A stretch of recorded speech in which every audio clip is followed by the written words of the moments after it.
What is a multiverse? How does it work, and why does it matter? More importantly, what does it mean for the future of the Marvel Cinematic Universe? Based on what we've seen so far and what's coming, here's our best shot at explaining the MCU multiverse. Listen carefully to the conversation between the Ancient One and Bruce Banner in Avengers Endgame, and it tells you just about everything you need to know about how the MCU multiverse works. The Ancient One doesn't want to give Banner the Time Stone because she fears doing so will create an alternate timeline. There would then be a timeline in which the Time Stone left her care during the Battle of New York, and so would never be in Camartage for Stephen Strange to use in Doctor Strange. There would also still be yet another timeline where the Time Stone never left her care and events unfolded as we already know them. Simply put, you can't change the past. If you travel to the past, that past becomes your future, and your former present becomes the past, which can't now be changed by your new future. If you try to change the past, you create a paradox. For example, if you go back in time and stop your parents from ever meeting, then how do you exist? And if you don't exist, how do you go back in time to stop your parents from meeting? You can't go on like that forever. The universe solves this paradox by creating an alternate timeline, something the Avengers have to deal with as part of their journey to collect the Infinity Stones. During the lead-up to 2019's Spider-Man Far From Home, there was a lot of conversation about whether the film confirmed the existence of an MCU multiverse. In the trailer, we learned that Quentin Beck claims to be from an alternate universe where his world was destroyed. He was supposedly in the prime MCU timeline doing what he could to stop the same thing from happening. Of course, it turns out Quentin Beck was lying about almost everything. He wasn't from another universe, and neither were the elemental creatures he was fighting. In fact, the elementals weren't even the elementals. They were Mysterio's illusions created by a swarm of drones and holograms. But it's important to remember that the fact that Mysterio wound up not being from another universe doesn't disprove the existence of the MCU's multiverse. From his earliest comic book appearances, Mysterio set himself up as a super-villainous con man and liar. But that doesn't mean he's wrong. In fact, Mysterio himself has already had some real multiverse adventures in the pages of Marvel Comics. The weirdest part of the back and forth about whether Mysterio's cover story confirmed the existence of an MCU multiverse was the fact that the conversation was going on at all. 3 years before Far From Home's release, the MCU multiverse was confirmed without Quentin Beck's help. In 2016's Doctor Strange, the Ancient One confirms the existence of a multiverse within the MCU when she sends Stephen Strange on his memorable trip through that multiverse. As the bedraggled Strange floats through the cosmos, the Ancient One provides a narration for his trippy journey. Among other things, she tells Strange, "You're only one of an infinite number. Worlds without end."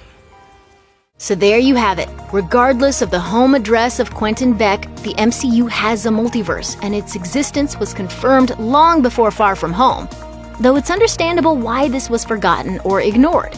Far From Home was preceded by Endgame, the first MCU film to really have anything significant to do with time travel and alternate timelines. That's probably why it was closer to the forefront of everyone's minds than it might have been while watching Doctor Strange in 2016.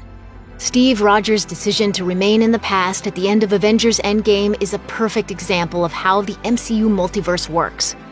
When asked about Cap's final fate, Endgame co-director Joe Russo confirmed that when he stays in the past and marries Peggy Carter, the life Steve lives occurs in an alternate timeline. Then at some point, Steve somehow returns to the prime MCU timeline to give his shield to Sam Wilson. One of the big questions on fans' minds is if Cap really did accomplish his mission. Steve's job was to return all the stones at the exact moments they were taken from the various times, thereby stopping alternate timelines from being created. But first of all, we never see Steve's quest, so we don't know if things worked as planned. Second, there's a question of whether Banner's theory around bringing the stones back is sound in the first place. Banner tells the Ancient One that bringing the stones back to the precise moments when they're taken, and returning them, will stop the timelines from splitting. But would it? Or is it possible it would make things worse?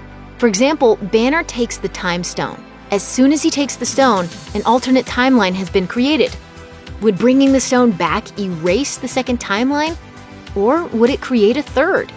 This is why we can only hope time machines remain in the realm of fiction. Time travel!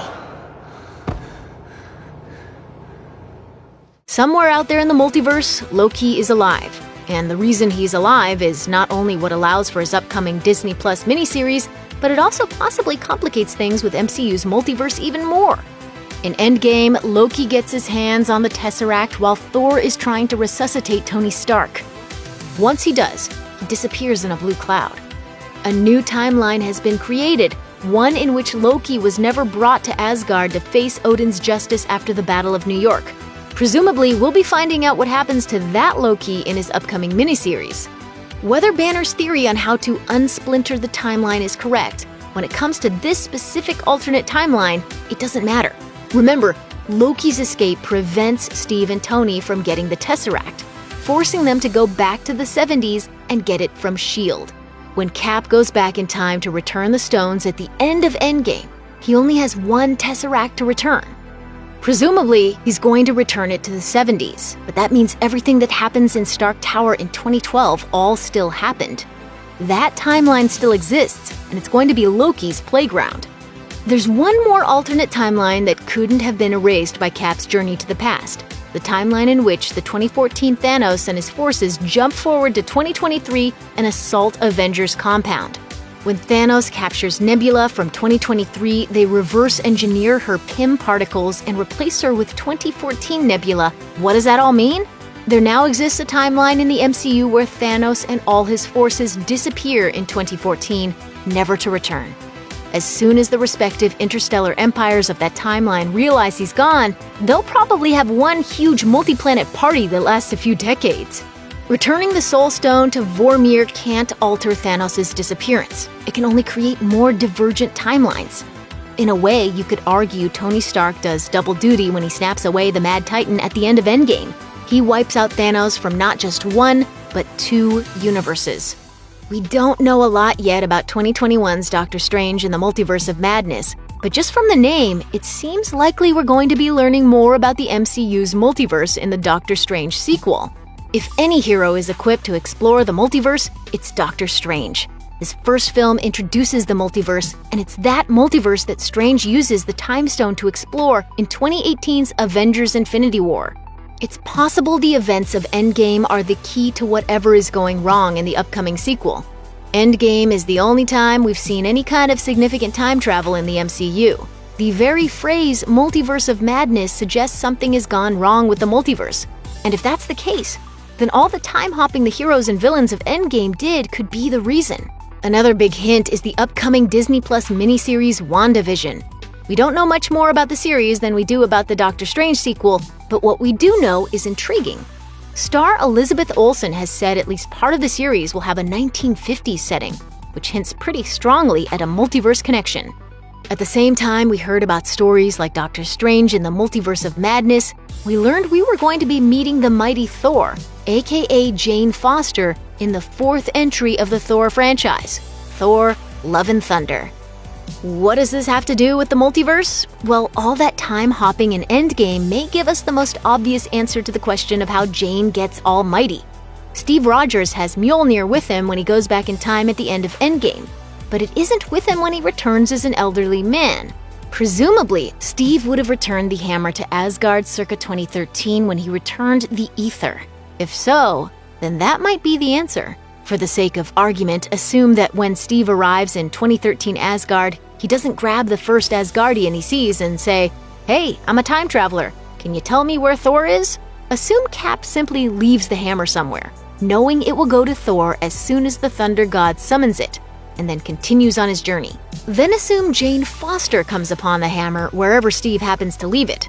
Out of curiosity, if you found yourself alone with the hammer of Thor, wouldn't you give it a shot?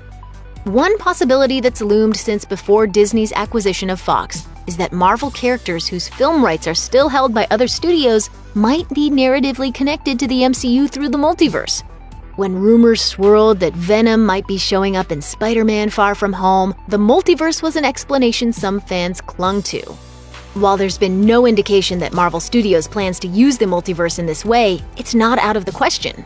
With the Fantastic Four, X-Men, and Deadpool all under the Disney umbrella, it could be there are elements of their respective Fox films that Marvel likes.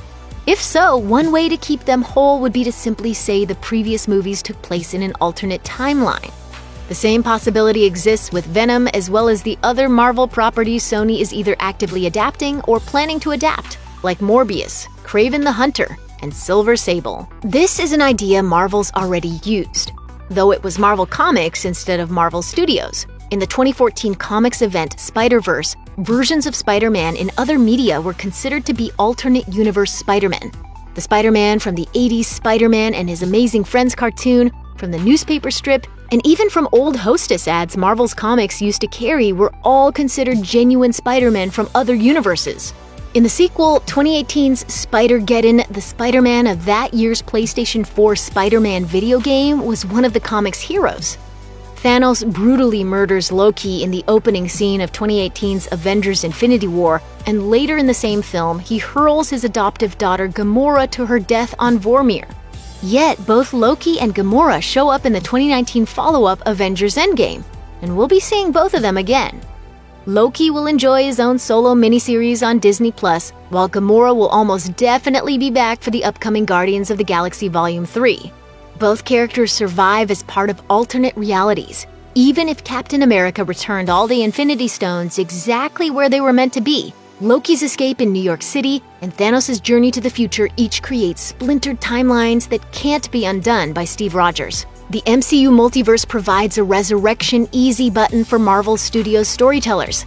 Want to bring back Odin, the Warriors 3, and all the other Asgardians? They must exist in an alternate timeline. Want to reunite Wanda Maximoff with her speedster brother who dies in Age of Ultron? There must be a timeline where Ultron didn't kill him. That doesn't just go for the good guys either. With the multiverse more prominent in the MCU's narrative, we could see the return of any villain as far back as Jeff Bridges' Obadiah Stane.